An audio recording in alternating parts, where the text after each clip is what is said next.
जो तेल आम आदमी को आए दिन रुलाता है, जिस तेल की कीमत आसमान छू रही है, उस तेल के खेल का भांडा फोड़ हुआ है। इंडिया टीवी ने तहकीकात की है कि कैसे देश के खजाने में सेंध लगाई जा रही थी, कैसे एक पाइप से सरकार को करोड़ों का चूना लगाया जा रहा था। दिल्ली से चंद घंटों की दूरी से ही पिछले 3 साल से इस काले खेल को अंजाम दिया जा रहा था, लेकिन किसी को भनक तक नहीं लगी।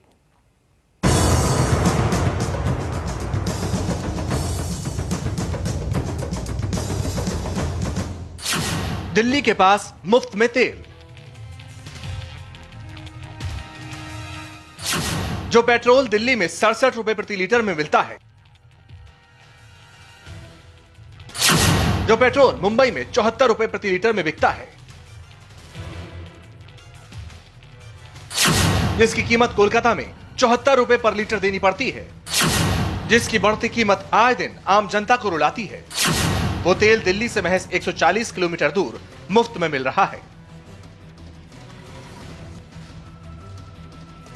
चौंकिए नहीं, यह सच है। देखिए, पिछले 2.5 से 3 साल से मुफ्त में यहां से करोड़ों का तेल निकाला जा रहा था।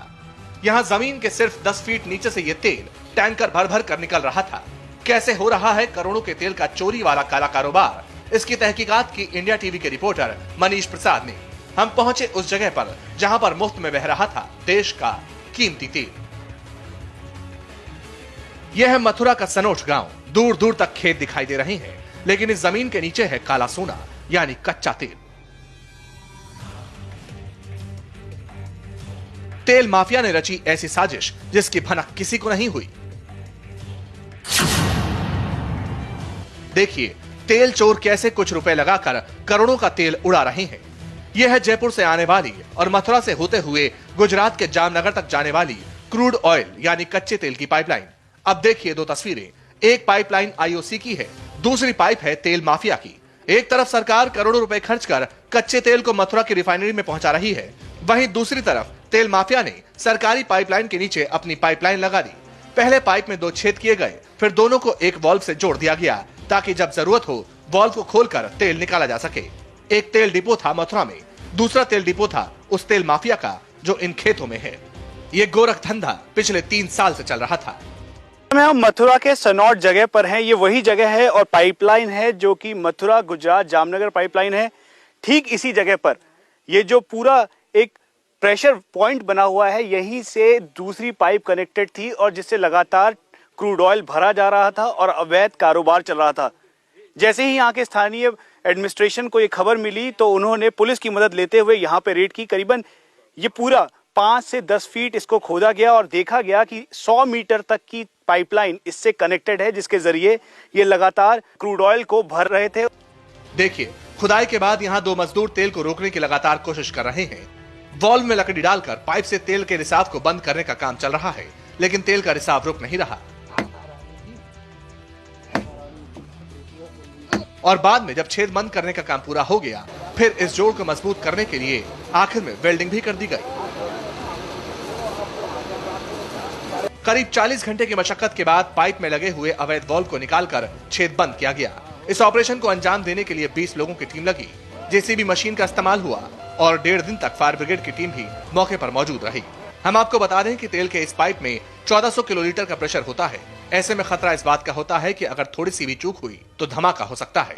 इसके लिए पूरी तैयारी की गई। 40 घंटे के बड़े ऑपरेशन के बाद ठीक उस जगह को जहां पर पाइप कनेक्टेड थी उसको बंद कर दिया गया है। वेल्ड करके इसके ऊपर क्लंप लगा दिया गया है। अब वेल्डिंग की जाएगी और फिर उसके बाद जो पानी नीचे जमा था, ग्राउंड वाटर और साथ में क्रूड ऑयल जो बाहर निकला था, उसको साफ किया जा रहा है। जेसीबी की मदद से बाहर निकाल के फिर से इसको फिल कर दिया जाएगा और इस क्लंप के ऊपर वेल्डिंग की जाएगी।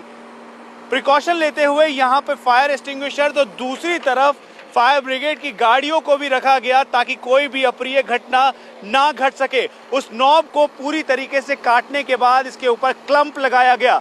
करीबन 15 लोग लगातार काम करते रहे और उसके बाद जाकर ये सफलता मिली है। मेन लाइन है, इससे जो हमारी रिफाइनरी में ऑयल जाता है, क्रूड ऑयल, तो ये इसमें 60 kg प्रेशर रहता है। इसमें लोगों ने चोरी की है किसी तरह से, तो अब इसमें वेल्डिंग होगी। वेल्डिंग होने पर लाइन फट न जाए, इसलिए उसकी सेफ्टी के लिए हमारी गाड़ी को यहाँ बुलाया है। इसी जगह पर कैंप लगाने के बाद अब वेल्डिंग की जा रही है। उसके बाद इस पिट पर ये तमाम मिट्टी से इसको ढक दिया जाएगा और सुचारू रूप से जो क्रूड ऑयल का फ्लो है वो फिर बरकरार हो गया है। जयपुर से मथुरा की तरफ ये फ्लो लगातार बढ़ता ही जा रहा है और सबसे बड़ी चेतावनी है उन तमाम लोगों के लिए जो इस तरीके से गैर कानूनी ढंग से क्रूड ऑयल के गोरख धंधा कर रहे हैं। इसीलिए मथुरा पुलिस के साथ साथ ये एडवाइजरी देश की तमाम पुलिस को भी सौंप दी गई है कि जल्द से जल्द ऐसे गोरख धंधे करने वाले लोगों की नकेल कसी जाए। कहां जाता था चोरी का करोड़ों का तेल? कौन खरीदता था इस कच्चे तेल को? कैसे हुआ तेल के काले खेल का पर्दाफाश? कौन था वो तेल माफिया? दिखाएंगे हमारे संवाददाता मनीष प्रसाद की तहकीकात अगली रिपोर्ट में। 3 साल में न जाने कितने करोड़ रुपए का चूना लगा चुका है सरकार को। इस मामले में अब तक पुलिस ने 3 लोगों के खिलाफ मामला दर्ज किया है, जिनमें से एक आरोपी का नाम मुकेश है। बताया जा रहा है कि मुकेश ने इस पूरी चोरी का प्लान किया और फिर बड़े ही शातिराना अंदाज में सरकार के इस खजाने में सेंध लगाई।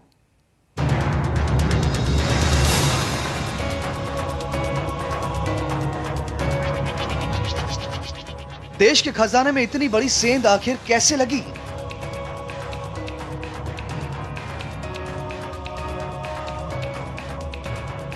तीन साल से क्रूड ऑयल की चोरी को अंजाम दिया जा रहा था, लेकिन किसी को कोई भनक क्यों नहीं लगी? जाहिर है इस चोरी के पीछे किसी बड़े माफिया का हाथ है। किसी तेल माफिया ने ही इतनी बड़ी चोरी का मास्टर प्लान बनाया होगा। कौन है ये तेल माफिया? उसका नाम बताने से पहले आपको दिखाते हैं आखिर ये चोरी हुई कैसे। कैसे इंडियन ऑयल की पाइपलाइन में सेंध लगाकर करोड़ों का तेल चोरी हो गया और कैसे तेल के इस खेल का पर्दाफाश हुआ। आपने इसको हॉलो पाइप है, इसको आपने वेल्ड कर दिया इस पर, ठीक है। वेल्ड करने में कोई प्रॉब्लम नहीं है। आपने ऐसे रखा, चारों तरफ से वेल्ड कर दिया। वेल्ड करने के बाद ये हॉलो पाइप है तो एक ड्रिलिंग मशीन आएगी। जैसे वो जो पाइप मोटा आपको दिख रहा है ना 2 इंच का, वो हॉलो पाइप है। तो उन्होंने उसको क्या है कि पहले ड्रिल कर दिया। ये पाइप कोई इसलिए नहीं देख पाया क्योंकि ये जा रहा था जमीन के नीचे से। इसे पकड़ पाना बेहद मुश्किल था, लेकिन फिर भी इसका भंडाफोड़ हो गया। दरअसल 2 दिन पहले इंडियन ऑयल कॉर्पोरेशन के कर्मचारी पेट्रोलिंग पर थे, तभी उन्हें इस खेत की झाड़ियों में एक कपड़ा मिला। कपड़े में क्रूड ऑयल के धब्बे मिले और जब आगे तफ्तीश की गई तो इस बेहद शातिर चोरी का पता चला। झाड़ियों में जैसे हमारे लोग जब घूम रहे थे तो उन्होंने वहाँ पर घूमते घूमते जो हमारे लोग जो पेट्रोलिंग के उन्होंने देखा कि एक क्रूड ऑयल एक कपड़े में लगा हुआ है और कपड़ा झाड़ियों में उधर गिरा हुआ है। तो उनको शक हुआ, तो फिर इसमें खुदाई हुई और खोदने से पता चला कि इसमें देखा गया खेत में पाइप बिछा हुआ है। पहले गड्ढा खोदा गया, उधर नहीं दिखाई पड़ा, थोड़ा और आगे बढ़े तब पता चला पाइप का एंड मिला, तब उससे हम लोग ट्रेस करते। तेल के इस काले खेल की पूरी मास्टर प्लानिंग की गई थी। चोरी करने के लिए पहले जगह तय की गई। आपको हैरानी होगी ये जानकर कि जगह तय होने के बाद तेल माफियाओं ने पूरा खेत ही किराए पर ले लिया ताकि काम को आसानी से अंजाम दिया जा सके, काम में किसी की रोक टोक न हो पाए। अभी विवेचना में तो ये पता चला है कि इसमें एक मुकेश नाम का व्यक्ति है जिसने एक खेत किराए पे लिया था और जिसके खिलाफ पुराने मुकदमे में भी हैं, उसके खिलाफ मुकदमा कायम किया गया है और विवेचना जारी है। आरोपी मुकेश इलाके का बड़ा आदमी है। बताया जा रहा है कि मुकेश ने ही खेत किराए पर लिया और पिछले करीब 2.5 साल से तेल की चोरी का धंधा चला रहा था। मुकेश के साथ साथ पुलिस ने 2 और लोगों के खिलाफ मुकदमा दर्ज किया है। इन 3 साल में कितने रुपए के तेल की चोरी हुई बताना मुश्किल है, लेकिन देश के खजाने में लगी सेंध ने पूरे प्रशासन को हिलाकर रख दिया। 40 घंटे की जद्दोजहद के बाद इस जगह से जहां से क्रूड ऑयल का गोरख धंधा चल रहा था उसको जरूर रोक लिया है, लेकिन अब सबसे बड़ी चुनौती ऑयल रिफाइनरीज के अधिकारियों के लिए यह है कि और किसी जगह से जहां से ये गोरख धंधा चल रहा है उस पर लगाम लगा सके। और वहीं दूसरी तरफ पुलिस के लिए सबसे बड़ी चुनौती है कि इस पूरे गोरख धंधे के मास्टरमाइंड मुकेश को जल्द से जल्द गिरफ्तार कर सके। कैमरा पर्सन विजय ममगई और MS शर्मा के साथ मनीष प्रसाद, इंडिया टीवी, मथुरा। और जिस कच्चे तेल की बेतहाशा चोरी हो रही थी, उसी कच्चे तेल से निकलता है पेट्रोल और डीजल। साथ ही रोजमर्रा में आने वाली कई चीजों में कच्चा तेल इस्तेमाल होता है। इसीलिए कच्चा तेल लाखों रुपए में बेचा जाता है और लाखों के इस खेल में पुलिस को यह भी शक है कि इसमें कई बड़ी कंपनियां भी शामिल हो सकती हैं। लेकिन इस पूरे खुलासा का कैसे पता चलेगा? तभी पता चलेगा जब आरोपी मुकेश कब्जे में आएगा। कच्चे तेल की कीमत लगाने के लिए हमने कुछ विशेषज्ञों से बात की। इसका अंदाजा ऐसे लगाइए, एक ट्रक में 12,000 लीटर कच्चा तेल आता है और अंतर्राष्ट्रीय बाजार में 1.5 लीटर कच्चा तेल $1 में बिकता है। जो ट्रक मथुरा से निकलकर गैर कानूनी तरीके से कंपनियों तक पहुंचता था, उस एक ट्रक कच्चे तेल की कीमत होती थी 5 लाख रुपए। तेल की चोरी वाले ट्रक के ड्राइवर को इस काम के लिए मिलते थे 20,000 रुपए। सोचिए 3 साल में सरकार को इस चोरी की क्या कीमत उठानी पड़ी होगी। करोड़ों का चूना लगा। जाहिर है इस काले कारोबार का नेटवर्क बड़े पैमाने पर फैला है। ये कच्चा तेल ऑयल रिफाइनरी में जाता है, जहां इसकी रिफाइनिंग करके पेट्रोल और डीजल बनाया जाता है, जो बाजार में 70 रुपए लीटर मिलता है। बड़ी बड़ी कंपनियां इस कच्चे तेल से बहुत सारे प्रोडक्ट्स तैयार करती हैं। ये कच्चा तेल लोहा और स्टील पिघलाने में काम आता है, जिसके लिए मशीनरी का होना जरूरी होता है। पुलिस की माने तो ये माफिया इस तेल को ज्यादातर फैक्ट्री वाले शहरों में बेचते थे, जैसे गाजियाबाद, कानपुर, फरीदाबाद और दिल्ली में भी पहुंचता था ये तेल। विगत दिनों में तेल माफियाओं की गतिविधियों हम लोग नज़र रखे हुए थे। इसी में हाल के दिनों में हमने एक टैंकर भी पकड़ा जो क्रूड ऑयल चोरी करके भरतपुर की एक लाइन से चोरी करके लाया था। फिर इसमें हुआ कि पाइपलाइन की जॉइंट पेट्रोलिंग आसपास हमने इनिशिएट करानी शुरू की रिफाइनरी की टीम से बात वर्क करके। फिर पता चला कि कुछ जगह क्रूड ऑयल के कुछ धब्बे मिले हैं। तो सूचना पर हमने जब वर्क करना शुरू किया तो लगा पाइपलाइन के पास में इस तरह ये क्रूड ऑयल मिला है, तो आशंका हुई कि कहीं ऐसा नहीं यहाँ भी कोई पाइप जोड़ी गई है। शायद ही आपको पता हो कि हमारी रोजमर्रा की जिंदगी का 65% इस्तेमाल होने वाला सामान कच्चे तेल से बनता है। कच्चे तेल से पेट्रोल, डीजल, केरोसिन तेल और हवाई जहाज का फ्यूल बनता है और जो कचरा बचता है उससे पेट्रोकेमिकल तैयार किया जाता है। 70% दवाई कच्चे तेल के कचड़े से बनती है। सड़क पर टायर भी इस कच्चे तेल के इस्तेमाल से बनाया जाता है। घर का पेंट, पॉलिथीन बैग और चप्पल भी कच्चे तेल के इस्तेमाल से बनाई जाती है। जो कंपनियां इस तरह के सामान तैयार करती हैं, वहां तेल माफिया कच्चे तेल की सप्लाई करता था। MS शर्मा के साथ मनीष प्रसाद, इंडिया टीवी, मथुरा।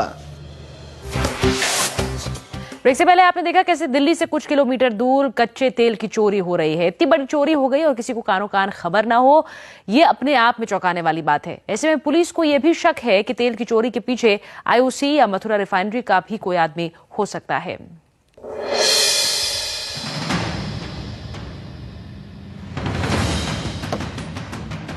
करोड़ों के जिस खजाने को तेल माफिया इतने समय से लूट रहा था, उससे कई सवाल खड़े हो रहे हैं। सवाल नंबर 1, इंडियन ऑयल कॉर्पोरेशन और मथुरा रिफाइनरी के अधिकारी रोजाना उन इलाकों की पेट्रोलिंग करते हैं जहां जहां ये पाइपलाइन है। हर 10 किलोमीटर में एक बेस स्टेशन होता है, लेकिन वो फिर भी इस चोरी को पकड़ नहीं पाए। लगातार चेकिंग करने के बाद भी ये चोरी सामने नहीं आई, क्यों? सवाल नंबर 2, मथुरा जामनगर नाम की इस पाइपलाइन का प्रेशर 1400 किलो लीटर होता है।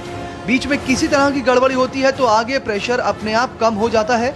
हर बेस स्टेशन में प्रेशर नापने की मशीनें लगी रहती हैं, तो अधिकारियों को प्रेशर कम होने का पता क्यों नहीं लगा? अगर इस बात का खुलासा हो जाता तो शायद ये चोरी बहुत पहले रोकी जा सकती थी। सवाल नंबर 3, इतने लंबे समय से चोरी का ना पकड़ा जाना प्रशासन की लापरवाही की तरफ तो इशारा कर ही रहा है। ऑयल कॉर्पोरेशन के अधिकारियों की तरफ भी उंगली उठ रही है। पुलिस ये भी मानकर चल रही है कि इतनी बड़ी चोरी इतने शातिराना अंदाज में अंजाम दिए जाने के पीछे कोई अंदर का आदमी हो सकता है। जो हाल के दिनों में घटनाएं हुई हैं कि और भी जगह से ये पाइप लगा के और तेल चोरी घटनाएं हुई हैं, इसमें ज़रूर ऐसा लग रहा है कि कुछ ना कुछ अंदर के लोग भी हो सकता है इसमें इन्वॉल्व हों। इसलिए हम लोग बड़ी गहराई से इसकी विवेचना करा रहे हैं। एक DSP रैंक के अफसर की इसकी ड्यूटी लगाई गई है, वो इसमें इन्वेस्टिगेट कर रहे हैं और जो भी हर पहलू है कि तेल जा रहा था, किसको बेचने जा रहा था, कौन इसमें इन्वॉल्व है, उन सब के खिलाफ हम लोग कार्रवाई करेंगे। सवाल नंबर 4, जिस आरोपी मुकेश का नाम इस गोरख धंधे में आ रहा है, उसने 3 साल पहले खेती की ये जमीन किराए पर ली थी, लेकिन वो खेती कम, गोरख धंधा ज्यादा करता था। इसके बाद भी क्या कभी किसी को शक नहीं हुआ? पुलिस को भी इसकी खबर नहीं मिली? सवाल नंबर 5, क्या सनौट गांव के भी किसी शख्स को इस चोरी की खबर नहीं लगी? अगर लगी तो क्या गांव वाले भी इस चोरी में बराबर के हिस्सेदार हैं? और अगर नहीं तो क्या ये माफिया इतने खतरनाक हैं कि किसी गांव वाले ने डर की वजह से इसकी सूचना पुलिस को नहीं दी? MS शर्मा के साथ मनीष प्रसाद, इंडिया टीवी, मथुरा।